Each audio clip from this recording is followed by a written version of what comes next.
Əbu Hüreyrə Allah ondan razı olsun buyurur ki, Peyğəmbərimiz sallallahu aleyhi və səlləm demişdir ki, İnna Allah kətəb alə ibnə Ədəmə hazzahu minə zinə. Allah Adəm övladına zinadan payını yazmışdır. Yəni, hər bir insanın qədərində onun nə qədər zina edəcəyi də vardır. Ədrakə zəlikə lə muhalə. Yəni, insan mütləq bu halları görəcəkdir. Bunun bir çıxış yolu yoxdur. Fəzinəl ayni ən-nazar. Gözün zinası baxmaqdır. Yəni, bir kişi bir qadına baxır. Deməli, biri var, təsadüfən görür, gözün çəkir. Buna bir günah yoxdur. Amma baxırsa, davamlı baxırsa və ya bir qadın bir kişiyə davamlı baxırsa, bu nədir? Bu gözün zinasıdır. Və zinəl lisən əl-mantiq.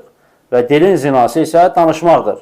Yəni, insan əgər bir qadını ələ almaq üçün və ya bir qadın bir kişini ələ almaq üçün, yəni haram münasibətlər üçün dilini işlədirsə, bu nədir? Bu da zinadandır. Və nəfsü tətəmənnə və təştəhi. İnsan nəfsi isə həmişə təmənna edir, yəni istəyir, meyl edir və iştahlanır. Təbii ki, əgər insan baxırsa və dillə qarşısındakini ələ almağa çalışırsa, əlbəttə ki, bunun nəfsinin istəklərindən dolayı bunu edir. Lakin bunun peçatını, nöqtəsini nə qoyur? Hədisdə Peyğəmbərimiz sallallahu aleyhi ve sellem buyurur ki, وَالْفَرْجُ يُسَدِّقُ ذَٰلِكَ كُلَّهُ اَوْ يُكَذِّبُهُ. Lakin bütün bunları təsdiqləyən və ya təkzib eləyən insanın övrət yeridir. Yəni, insan o, deməli, hədəfinin nöqtəsini gəlib qoyursa, o zaman nə olur? O, artıq həmin günaha düşmüş olur. Yəni, gözün zinası baxmaqdır, dilin zinası danışmaqdır. Amma bu məsələnin yekunu isə nədir?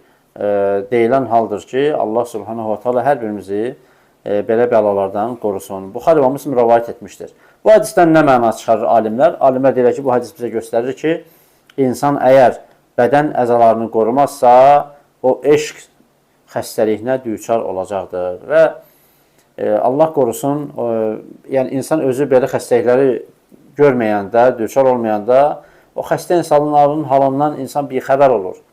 Yəni, bu sanki bir ağır bir xəstəliyə insan düçar olmayıb, xəstələrin halını bilmir. Amma insan nə başı özü o xəstəliyə düçar olur, o xəstələri daha yaxşı başa düşür.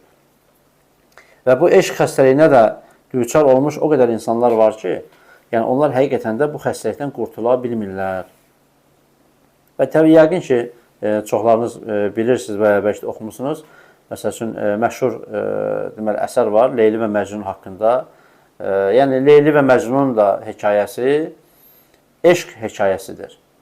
Eşq hekayəsidir və sonu da zaten məlumdur və nəticəsi də məlumdur. Yəni, o cür eşq nədir? Şəriətdə qadağan edilmiş eşqdən hesab edilir.